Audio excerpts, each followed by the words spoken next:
I would argue that the church was the midwife of the treaty, so therefore we should care about the treaty and we should care about the partners to the treaty. And the partners to the treaty are the Crown and Māori. Frank Ritchie is in the building. Good morning, Frank. Good morning. Oh, see, I've stuffed it all up again. Good morning. There you go. All right. Sorry, I was out of the room getting a coffee. It's nice of you to stand in, Sally. Can I just say the air fryer? Yeah. I want something here next week. It's the fact that you advertised that, and I mentioned in an Instagram comment that I was looking forward to having something there. Someone mentioned you'd have a breakfast burrito for me. Well, I "Where can is the sort one breakfast out. I've got to burrito?" say, you're turning into a bit of a diva, Frank. Let's admit, I help your ratings. Listen, look, if you keep going on like that, there'll be some debt to pay, brother. There'll be some debt to pay. There is a debt to pay. Someone told me I'd have a breakfast burrito, and it's not here. All right, let's pivot a lot. Okay, wow, it was an impressive scene on the grounds of Parliament yesterday as thousands descended on the grounds of Parliament as part of the hikoi, Te Tiriti or Waitangi. This is what we're going to pivot to today. Yep. It was the biggest protest in New Zealand history, from what I'm aware. From what I'm aware as well. I've seen some people criticising it, talking about how emotive it is, party politics in play. I just say the sheer magnitude of it says, no, there is actually something a whole lot more substantial here that no matter what your political opinion is well worth listening to. And I think as Christians, it's well worth listening to. No matter where we end up landing as Christians, no matter what our thoughts on the actual bill that's sparked this off and various other things that are going on in Parliament, the magnitude of that should tell us that it's worth listening to. And personally, I think as Christians, this is woven into the fabric in some way, shape or form in terms of what it means to be Christian in Aotearoa, New Zealand.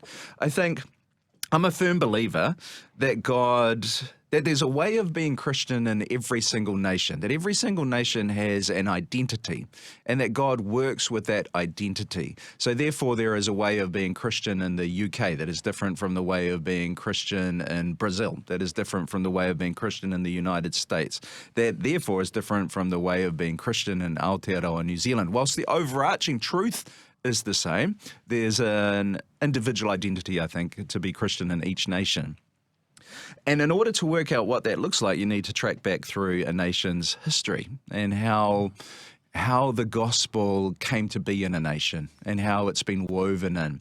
And for us, the Treaty of Waitangi, Te Tiriti, is central to the identity of what it means to be Christian in Aotearoa, New Zealand. If you go back and you look at the signing of the treaty and everything that led up to the signing of the treaty, our faith is interwoven into it. The treaty is a legal document, it's a political document, it's a cultural document, but it's also a theological document. There was a Christian missionary involved in translating it, Henry Williams. It was Christian missionaries and Māori converts to Christianity who took the treaty around the country so that various chiefs could sign it. And it was their trust and shared faith in the gospel that caused many to sign it. If you go back through the speeches that took place at the grounds of Waitangi when the treaty was signed, there's a lot of talk of faith. There's a lot of talk of the gospel. There's a lot of talk of trust in the missionaries. So on this, I know people will often talk about separation of church and state. There was no separation of church and state when the treaty took place. Without the Christian faith and without the missionaries, without the shared understanding of the faith, there is no treaty. So no matter what our specific view of the current bill, this is something that as Christians we, I think, have a responsibility to learn about, to understand, and then to form an opinion based on that, not just our emotion or even our understandings of democracy necessarily. We should be forming it based on the part that our faith played in the forming of the treaty, and then what that means for how we interact now. And I would argue, and this is just my opinion, I would argue that the church was the midwife of the treaty, so therefore we should care about the treaty and we should care about the partners to the treaty. And the partners to the treaty are the Crown and Māori. And it's, I think, our responsibility as a party that was integral to bringing about the treaty to constantly call those two parties back to honouring the treaty, to upholding it, and to looking out for the good of each other. I felt really ignorant when I first went to Waitangi, the treaty grounds. I went up there with Shine TV to present and cover Waitangi Down. I'd never been there before. This was only maybe 6 years ago, somewhere around there. And I'd never been before. And when I got there and started, we talked to a lot of different people there, and we're learning a lot of the stories and covering it for these kind of news pieces. And I myself was like learning about so much stuff that I was like, how have I never heard about this before? I didn't even realize that the dawn service that happens on Waitangi Day at the treaty grounds is a church service, because I never got up early and watched it on TV or anything. And I just thought it was some sort of like official ceremony, but I didn't realize how connected the Christian faith is, so woven through all of this history. And I was really kind of a bit upset and taken aback by a lot of it, because I was like, why do I not know any of this? I've been a Christian my entire life. I've been in church almost every Sunday since I was a little kid. I've never heard this being talked about. I've never been taught any of this, or even seen the fingerprints of Christians gone by and missionaries and the hand of God over that whole situation, and how even the gospel spreading throughout New Zealand through Māori themselves. I didn't know anything about any of this. And not that I'm an expert now, but it was really eye-opening to me to go to Waitangi and start to learn about some of that. And it's sad that we don't know that, because it's such a beautiful story. But if you track the arc, the early missionaries were really concerned about the well-being of Māori, which is how the treaty came about. The Māori population was so much bigger than the Pākehā population in the country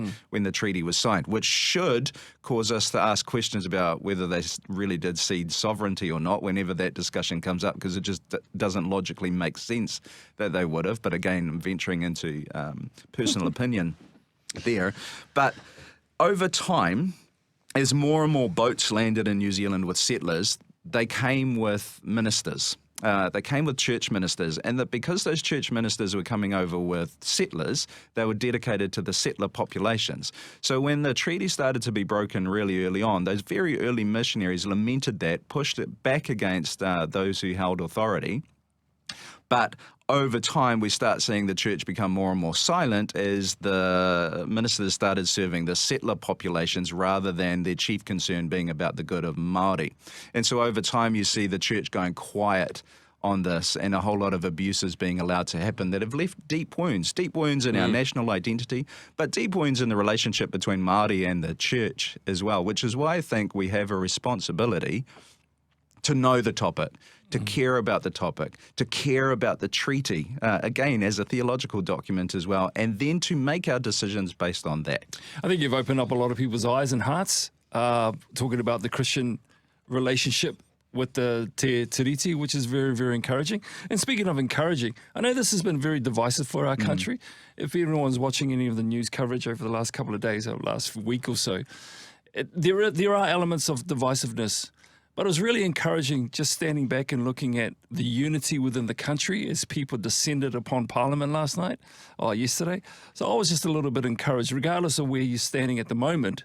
You should do your homework and read up on where we stand as Christians. But I thought it was just encouraging and hopeful seeing that unity throughout the country. And it's also not that wrong that things get a little bit emotive, right? Because I don't understand how people are like criticize.